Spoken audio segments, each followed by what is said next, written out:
Welcome take video group. तो student आज हम बात करेंगे आपका इसमें जो टॉपिक है मोस्ट इंपॉर्टेंट टॉपिक है, अच्छा टॉपिक है फ्रंट एंड और back and client server model के बारे में। ठीक है, तो ये टॉपिक है, छोटे टॉपिक है लेकिन आपको पता होना चाहिए क्योंकि इनकी इनकी एक अलग से एक पोस्ट होती है। अगर आप देखें, अगर आप इंटरनेट पर सर्च करने की कोशिश करेंगे तो आप देखेंगे फ्रंट एंड डेवलपर लिखा होता है जॉब के टाइटल में और लिखा होता है बैक एंड डेवलपर। तो इनकी एक अलग से एक पोस्ट होती है।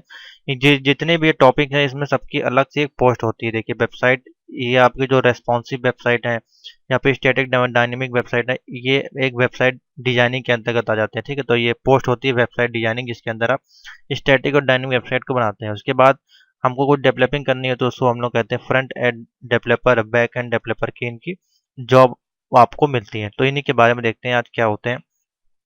तो पहला आपका फ्रंट एंड है। ठीक है, फ्रंट एंड क्या होता है आपका, बहुत ही सिंपल सा है। देखिए जो हम लोग प्रोग्रामिंग करते हैं, जो हम उसको देख सकते हैं प्रोग्रामिंग को एकदम फ्रंट पेज पे, एक तरह से होम पेज पे डायरेक्टली उसको एक्सेस कर सकते हैं। जैसे कि हम हमने ओपन किया यहाँ पे नोटपैड और यहाँ पे हमने सीधे लिखना स्टार्ट कर दिया HTML की प्रोग्रामिंग को। ठीक है, इस प्रकार से हमने इसको लिखना स्टार्ट कर दिया और नीचे हमने सेव कर दिया इसको। तो ये आपको कौन सा एंड कहलाएगा, ये आपका कहलाएगा फ्रंट एंड डेवलपर। ठीक है, ये आपका कहलाएगा फ्रंट एंड डेवलपर, जो कि हम इसको देख पा रहे हैं। यहाँ पे हम कोडिंग लिखेंगे HTML की पूरी और उसको हम जाकर सेव कर देंगे .html के नाम से। तो ये आपकी कहलाएगी फ्रंट एंड डेवलपर। सिंपल सी भाषा है, किसी वेबसाइट का फ्रंट एंड जो होता है एक प्रणाली का हिस्सा होता है जो कि वेबसाइट की क्षमताओं को प्राप्त करने या उपयोग करने के लिए यूजर सीधे एक्सेस कर पाता है। इसमें जो लैंग्वेज आपकी यूज होती है वो कौन कौन सी यूज होती हैं वो आपको बता देते हैं, जो कि मोस्ट इंपॉर्टेंट है। जैसे कि देखिए फ्रंट एंड में आपको बता दें तो markup and web language such S A HTML CSS and JavaScript. ठीक है, तो ये सारी चीज़ होती है। इसमें आप इमेज की एडिटिंग कर सकते हैं, कोई ऑडियो डाल सकते हैं, कोई वेबसाइट पेज बना सकते हैं, मेनू बना सकते हैं, हेडर फुटर बना सकते हैं, सर्च इंजन ऑप्टिमाइजेशन लगा सकते हैं। तो इसमें तमाम चीज़ें आप कर सकते हैं। ठीक है, तो ये आपका कौन सा कहलाएगा, फ्रंट एंड मोड आपका कहलाएगा, यानी कि फ्रंट एंड डेवलपर आपका कहलाएगा। ठीक है, तो एक कॉमन वेब डिजाइनिंग जो होती है उसका जो शीर्षक होता है और जो स्टैटिक पेज होते हैं वो आपके फ्रंट एंड डेवलपर ही डिजाइन करते हैं। ठीक है, तो ये सिंपल सा स्टैटिक पेज जो आपके डिजाइन होते हैं वो फ्रंट एंड के अंतर्गत आते हैं।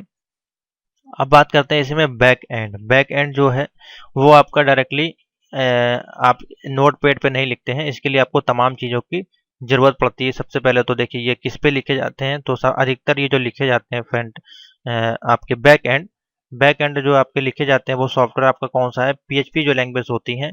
ठीक है, सबसे ज़्यादा यूज़ होते हैं हमारे PHP पे, यानी कि साइड स्क्रिप्टिंग लैंग्वेज जो होती हैं उस पर अधिकतर इनको यूज़ किया जाता है। इसके लिए पूरा एक डेटाबेस होता है आपको इस प्रकार से, वर्डप्रेस जो आप नाम सुना होगा, वर्डप्रेस डेटाबेस आपका हो गया, ड्रूपल हो गया, जूमला हो गया, ये तमाम जो आपके वर्डप्रेस यानी कि CMS इनको बोलते हैं, कंटेंट मैनेजमेंट सॉफ्टवेयर होते हैं।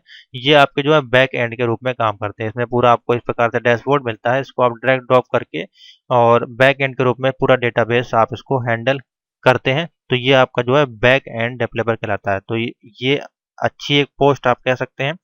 और एक नॉर्मल पोस्ट के लिए अगर आप जाते हैं तो आपके पास फ्रंट एंड डेवलपर होता है। तो दोनों का काम अलग अलग है। इसमें आप डेटाबेस को हैंडल करेंगे, उसकी साइट की स्क्रिप्टिंग करेंगे, अपडेट करेंगे, सिक्योरिटी को देखेंगे, सर्च इंजन ऑप्टिमाइजेशन देखेंगे, तमाम चीज़ें इसमें आपको मिलेंगी और परफॉर्मेंस इसमें अच्छा मिलेगा आपको। और डायनेमिक वेबसाइट भी आप इसमें बिना कोडिंग के भी आप क्रिएट कर सकते हैं। तो तमाम चीज़ें इसमें आपको बैक एंड डेवलपर के साथ मिल जाती हैं। ठीक है, तो ये सिंपल सा एक बेसिक सा डिफरेंट है बैक एंड डेवलपर। और इसके बारे में पूछा जाएगा तो आप आराम से लिख सकते हैं। इसमें मैं आपको पूरा कोई डिटेल में नहीं जाऊँगा।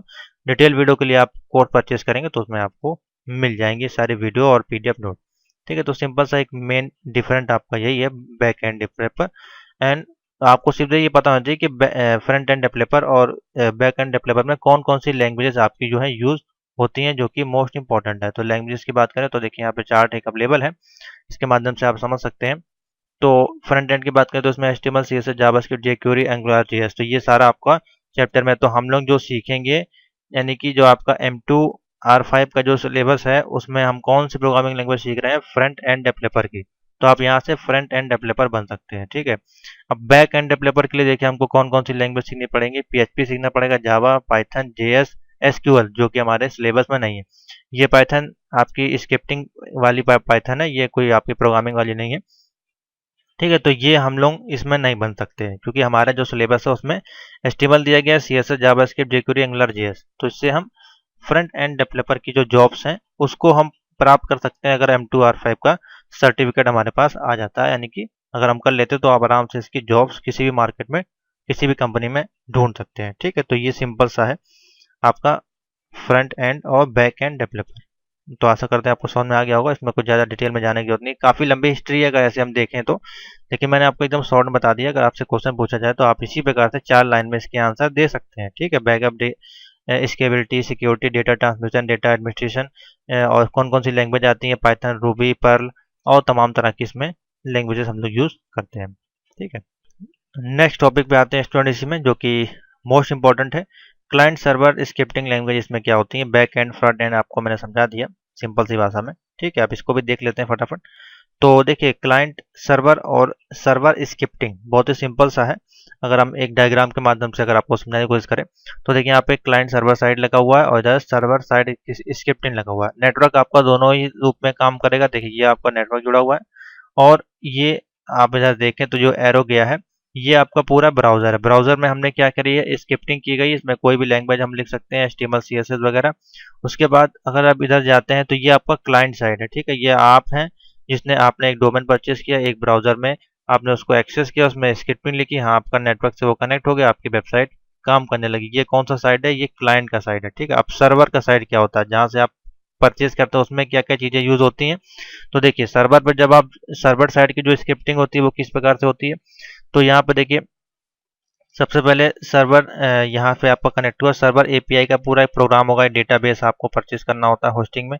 उसमें फिर सर्वर साइड की स्क्रिप्टिंग पेजेस होते हैं और सीजीआई की प्रोग्राम्स होते हैं। उसके बाद आपका एक डेटाबेस का बैकएंड होता है जिसमें कि पूरी वेबसाइट का स्क्रिप्टिंग, एचटीएमएल, सीएसएस जो भी आप स्टोर करते हैं वो स्टेप बाय स्टेप वहाँ पे आती जाती है। तो एक तरह से मैं आपको अपने माध्यम से समझाने की कोशिश करता हूँ। तो देखिए, क्लाइंट वाला जो है आपका आपका ये कंप्यूटर है। ठीक है, आप ये है क्लाइंट, ये इनको एक वेबसाइट बनानी है। ठीक है, तो ये वेबसाइट बनाने के लिए सबसे पहले क्या करेंगे, सबसे पहले ये ढूंढेंगे डोमेन नेम जो कि मार्केट में अवेलेबल नहीं होना चाहिए। ये क्लाइंट्स वाला क्या करेगा, डोमेन जाके परचेस करेगा गूगल पे और टाइप करेगा कोई एक डोमेन का नाम यहाँ पे, और तमाम वेबसाइट खुल के आएंगी। फिर वहाँ पे एक ये होगा सर्वर। ठीक है, इस सर्वर पे जो भी आप डोमेन यहाँ सर्च करेंगे वो यहाँ पे जाएगा, देखेगा कि ये अवेलेबल है। अवेलेबल होगा तो टिक का निशान बन जाएगा, हाँ फिर आप उसको नेक्स्ट करके परचेज कर सकते हैं। पहला आपने काम किया, क्लाइंट सर्वर ने डोमेन को परचेज किया।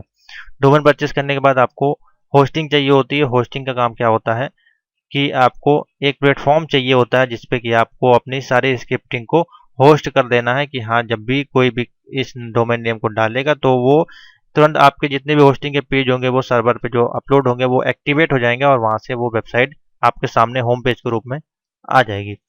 ठीक है, तो वो किस प्रकार से काम करेगा, आपको उसके लिए एक होस्टिंग, इसी सर्वर में से आपको एक होस्टिंग परचेस करनी होती है। वो होस्टिंग आपको एक तरह से सीपीयू आपको मिल जाता है जो कि 1 GB रैम और 500 GB हार्ड डिस्क, जिसमें कि अनलिमिटेड आपको स्पेसेस मिलते हैं, अनलिमिटेड पेज मिलते हैं, इस प्रकार से लिखा रहता है, आपने देखा होगा। तो ये आपका जो है होस्टिंग कहलाता है। इसमें आपने जो भी लैंग्वेज में बनाई, एचटीएमएल, पीएचपी, जावास्क्रिप्ट जो बनाई आपने इसमें अपलोड कर दी। अब आपको एक डोमेन मिल गया, एक होस्टिंग मिल गई, आपका यूआरएल बन गया, मान लीजिए टेक.com आपका यूआरएल बन गया। तो ये आपका क्लाइंट साइड है। आप जब भी इसको ब्राउजर, मोबाइल, टैबलेट, पीसी कहीं भी डालेंगे तो ये जो भी इसमें डिजाइनिंग होगी वो आपस में इंटरकनेक्ट होकर आपको इसी लिंक पे सब कुछ दिखा देगी। ये क्या होगा, क्लाइंट बेस हो गया। ठीक है, अब इसी में स्क्रिप्टिंग वाला सर्वर साइड जो स्क्रिप्टिंग है, सर्वर साइड को भी हम समझा देते हैं आपको। सर्वर साइड के लिए देखिए कि किस प्रकार से काम करेगा, वही चीज करेगा जो आपने परचेस की है। परचेस आपने क्या की, यानी कि सबसे पहले आप गए डोमेन परचेस किया तो ये एक पूरा सर्वर लगा हुआ। सर्वर साइड में वो क्या काम करेगा, सर्वर में रैक्स होती हैं तमाम तरह की, इसमें वर्जन अलग अलग होते हैं। अब इसके कई पार्ट्स आप कह सकते हैं, यानी कि आप सिंगल स्टैटिक सर्वर परचेज करना चाहते हैं या डायनेमिक परचेज करना चाहते हैं तो ये सारी चीज़ें इसमें आ जाती हैं। ठीक है, इसका मतलब क्या हुआ, इसका मतलब ये है कि अगर आप एक ही आपका जो वेबसाइट है उस पर ट्रैफिक कम है तो आप आप शेयर्ड होस्टिंग परचेज करेंगे। शेयर होस्टिंग में यानी कि 1 GB रैम लगी, 1 TB हार्ड डिस्क लगी, इसी में जो जितने भी लोग ग्राहक आएंगे उनको वो डिवाइड करता जाएगा, उतनी रैम और उतनी हार्ड डिस्क आपको उतने रुपए में दे देगा। उसी प्रकार से अगर आपको अपना पूरा एक सर्वर परचेज करना है, जिसमें कि आपको अपना काम करना है, आपका ट्रैफिक ज़्यादा है तो उसके लिए फिर आप शेयर्ड होस्टिंग नहीं परचेज करेंगे। ठीक है, उसके लिए आप वीपीएन यानी कि वर्चुअल प्राइवेट नेटवर्क परचेज कर सकते हैं, जिसमें कि आपको अपना पूरा सर्वर अपलोड करना होता है। तो इसमें आपका देखिए डेटाबेस सबसे पहले तो आ जाता है, एक आपका डेटाबेस आता है, एक एप्लीकेशंस होती हैं जो कि वेब एप्लीकेशंस कहलाती हैं, जो कि आपकी पीएचपी हो सकती हैं। उसके बाद आपके सीएमएस इसमें यूज होते हैं, जिसको कि हम लोग कंटेंट मैनेजमेंट सॉफ्टवेयर बोलते हैं, सीएमएस। इसमें आपके तमाम वर्डप्रेस हो गया, जूमला हो गया, ओपन कार्ट हो गया, ये सारे आपके सीएमएस आ जाते हैं। सीएमएस के जो सीएमएस के बाद एक हमारा एम वाई एसक्यूएल आ जाता है। एम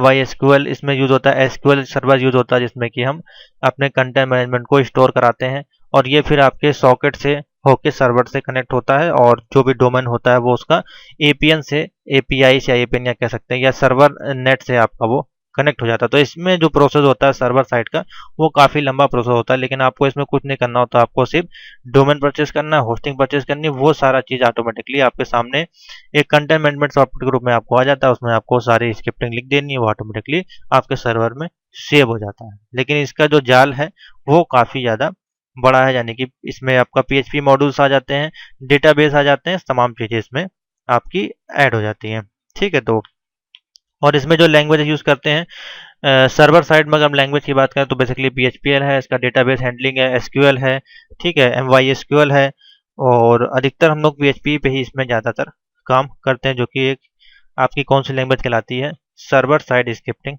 लैंग्वेज कहलाती है। ठीक है, इसको क्या हम लोग बोलते हैं, हाइपर टेक्स्ट प्री प्रोसेसर। दूसरी लैंग्वेज हम बात करें तो यहाँ पे आ जाती है रूबी, जो कि dynamic open source language website आपकी कहलाती है, और इसमें तमाम तरह की चीज़ें हम लोग यूज़ करते हैं, वो अलग है, क्लाउड कंप्यूटिंग तमाम चीज़ें इसमें आ जाती हैं। ठीक है, तो ये आपका बेसिकली है क्लाइंट साइड और सर्वर साइड स्क्रिप्टिंग लैंग्वेज।